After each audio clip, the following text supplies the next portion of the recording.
Good afternoon, this is Michael O'Neill from the Informed Medical Options Party. I'm coming to you today from inside my car, which is... apologies, the phone rang while I was in the middle of talking. We're seeing a strange thing happening in the world today. We're seeing the wind back of COVID restrictions all over the world, uniformly. We're seeing things appear in the Murdoch press, who's been the instigator and the driving force behind all the fear and scare tactics, that now they're sort of saying, oh, this was all a mistake. Really? They really must take us as stupid. Now it's being called not a pandemic, but endemic.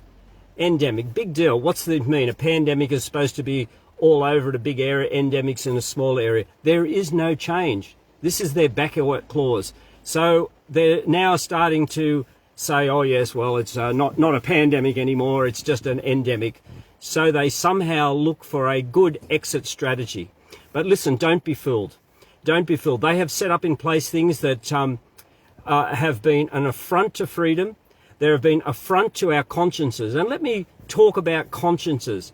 Do you realise that one of the most sacred things that we have in our society is our conscience? It's not to be violated. If a person has a conscientious objection to something, then that is their right, and it's protected and enshrined in our constitution and in constitutions of all free countries over the world. So if it's my conscientious objection that I do not want to wear a mask or take a jab, then that is a legal and a legitimate right that's been utterly ignored in this so-called crisis. It's been a crisis for freedom. It's been a crisis for liberty, but it's never been a health crisis. Do you know, health is not all that difficult. It's not that hard to be healthy, and it doesn't take a degree to work out how to be healthy.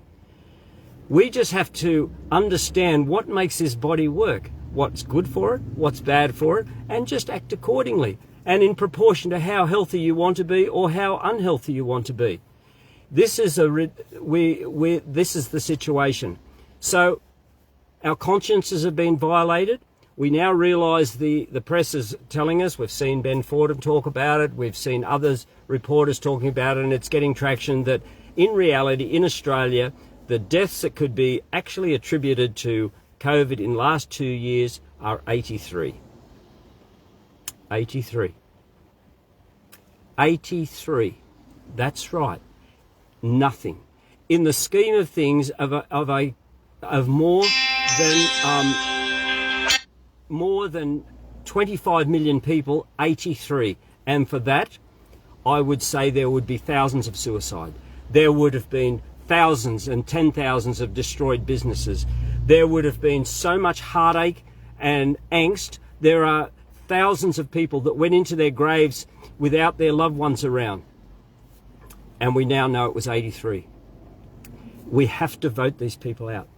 You know, there's lots of ideas.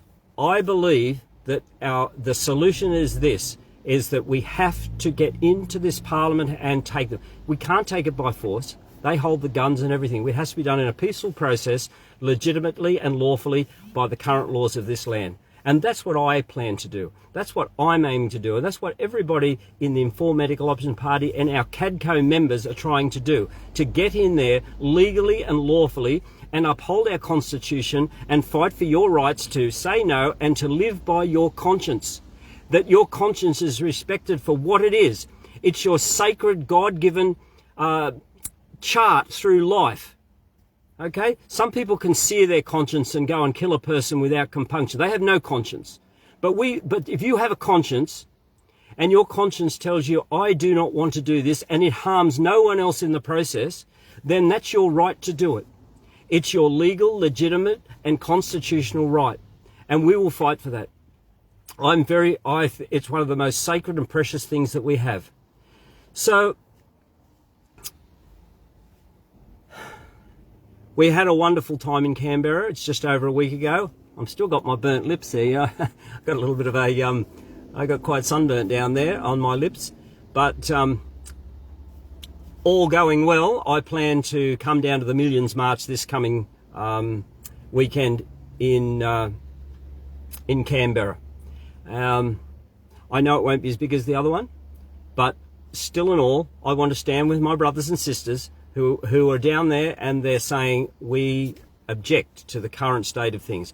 Yes, the restrictions may go and the masks may fly out the door. I'm not wearing a mask, haven't been for a long time, and I just said to someone, they says, oh, the masks are still in, you should still be wearing the mask. I said, no, I'm actually practicing. I said, I know it comes in on Monday, but I'm just getting in practice. I feel like, I don't want to go in ill-prepared, so I'm practicing today.